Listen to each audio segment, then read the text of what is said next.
विराटपुर गांव में एक अजीब किस्सों ने रूप ले रखा था। कहा जाता है कि गांव के एक तालाब के पास भटकती आत्माएं रहती हैं। आज राधिका के पास पानी खत्म हो गया था और वह एक बोतल लेकर उसी तालाब की ओर जा रही थी। तभी अचानक उसे पीछे से किसी की अजीब सी आवाज सुनाई दी। हे भगवान, ये आवाज आखिर किसकी है और ये कहाँ से आ रही है? ऐसा लग रहा है जैसे कोई बच्चा रो रहा हो, लेकिन इतनी रात हो गई है और ये बच्चा इस तालाब पर कहाँ से आ गया होगा? इतना कहकर राधिका तालाब के पास पहुँचती है और देखती है कि वहाँ वास्तव में एक बच्चा पड़ा हुआ है। हे भगवान, इतनी रात गए यह नन्हा सा बच्चा यहाँ कैसे आ गया? चारों ओर सन्नाटा है, दूर दूर तक कोई दिखाई नहीं देता। फिर यह बच्चा यहाँ अकेला कैसे? राधिका की समझ में कुछ भी नहीं आता। असमंजस और करुणा से भरे मन के साथ वह उस नन्हे बच्चे को अपनी गोद में उठाती है और उसे अपने साथ घर ले आती है। अरे राधिका, ये किसका बच्चा है? इसकी माँ कहाँ है? तुम्हें ये बच्चा आखिर मिला कहाँ? बिना बताए तुम इसे घर कैसे ले आई? माँ, मुझे भी कुछ समझ में नहीं आ रहा। ये बच्चा मुझे तालाब के पास अकेला मिला था। बहुत जोर जोर से रो रहा था। आसपास कोई नहीं था, न इसकी माँ न कोई अपना। मैं उसे वहीं छोड़ नहीं पाई, बस इसे लेकर घर आ गई। ये बच्चा अच्छा हुआ जो तुम घर ले आई बेटी। जब तक इसके माँ बाप का कोई पता नहीं चल जाता, तब तक यह हमारे पास ही रहेगा। हमारे घर में भी तो कोई बेटा नहीं है, हम इसे अपना ही बेटा समझकर पालेंगे। अभी इन सारी बातों को छोड़ो, जल्दी जाओ, किसी भी दुकान से बच्चे के लिए दूध लेकर आओ।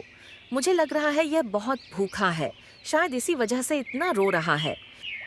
राधिका की माँ गांव से दूध लेकर आती है और बड़े प्यार से बच्चे को पिलाती है। घर में सब लोग उस नन्हे से बच्चे का बहुत अच्छे से ध्यान रखने लगते हैं। दिन बीतने लगते हैं और वह बच्चा अब घर की रौनक बन जाता है। एक दिन राधिका की माँ और उसके पिता बाहर आंगन में बैठे हुए थे। तभी उधर से गांव की एक औरत गुजरती है। उसकी नजर अचानक उस बच्चे पर पड़ती है। अरे, ये बच्चा कैसे यहाँ आ गया? कुछ दिन पहले जब मैं यहीं से गुजरी थी तो यहाँ कोई बच्चा नहीं था और राधिका की तो शादी भी नहीं हुई। क्या ऐसा तो नहीं कि राधिका अब खुद माँ बन गई है? राधिका का खुद माँ बन जाना शायद इसी वजह से है कि कहीं उसका कोई संबंध या चक्कर तो नहीं है। मैंने उसे एक बार रात में तालाब के पास देखा था। क्या ऐसा हो सकता है कि इसी वजह से राधिका माँ बन गई और अब ये बात हमसे छुपा रही है? उस औरत के दिल में कोई बात छिपी नहीं रहती थी। वह तुरंत यह बात गांव की दूसरी औरत को बता बैठी। अरे बहन, मैं तुम्हें ही ढूंढ रही थी। क्या तुम्हें पता चला कि राधिका का एक बेटा भी है? आज मैंने उसे अपनी आंखों से देखा। वह बच्चे को खिला रही थी। मुझे तो ऐसा लग रहा है कि उसका किसी आदमी के साथ कोई चक्कर चल रहा है, तभी तो उसके पास ये बच्चा आया होगा। वह दूसरी महिला भी उसी की तरह बातों को फैलाने वाली थी। दोनों आपस में सलाह करके सीधे मुखिया के पास जाती हैं और यह पूरी बात उसे बता देती है। मुखिया जी, ये तो बहुत गलत हो रहा है। इससे हमारे पूरे गांव की बदनामी होगी। राधिका गरीब है। हो सकता है किसी ने उसे पैसों का लालच देकर गलत रास्ते पर डाल दिया हो और इसी वजह से वह माँ बन गई हो। अब यह नाजायज बच्चा हमारे लिए मुसीबत बन सकता है। गांव में हमारी नाक कट जाएगी। राधिका के पास बच्चा होना वाकई बहुत नाजुक बात है। अगर यह बात फैल गई तो मेरे मुखिया होने पर लोग मेरा मजाक बनाएंगे। मुझे कुछ ना कुछ करना ही पड़ेगा। लेकिन तुम लोग ही बताओ, आखिर राधिका के साथ क्या किया जाना चाहिए? मुखिया जी, मेरी तो यही राय है कि राधिका को भरी पंचायत में बुलाया जाए और उससे साफ साफ पूछा जाए कि यह बच्चा आखिर आया कहाँ से। अगर वह कोई संतोषजनक जवाब न दे पाए तो उसे गांव से बाहर कर दिया जाए ताकि गांव की इज्जत बनी रहे। मुखिया ने लोगों की बात मान ली और पंचायत बुलाने का फैसला कर लिया। तय दिन पर गांव के सभी लोग इकट्ठा हुए। पंचायत भरी हुई थी। उसी पंचायत में राधिका को भी बुलाया गया और मुखिया ने सबके सामने उससे सवाल किया। राधिका, पंचायत के सामने साफ साफ सच बताओ, इस बच्चे का बाप कौन है? तुम्हारी तो अभी शादी भी नहीं हुई है, फिर ये बच्चा तुम्हारे पास कहाँ से आया? मुखिया जी, ये बच्चा मेरा नहीं है। मुझे यह न तो किसी से मिला है, न ही मैंने इसे जन्म दिया है।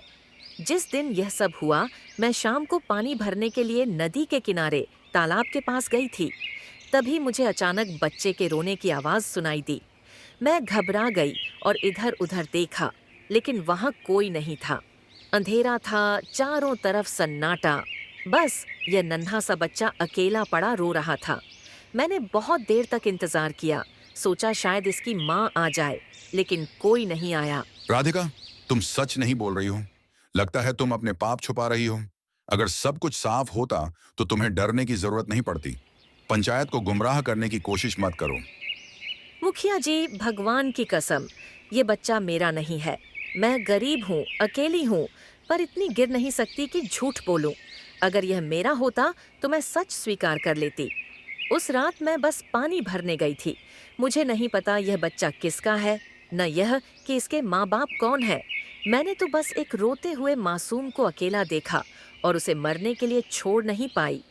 अगर इंसानियत करना गुनाह है तो हाँ, वह गुनाह मैंने किया है। पंचायत ने कठोर फैसला सुनाया।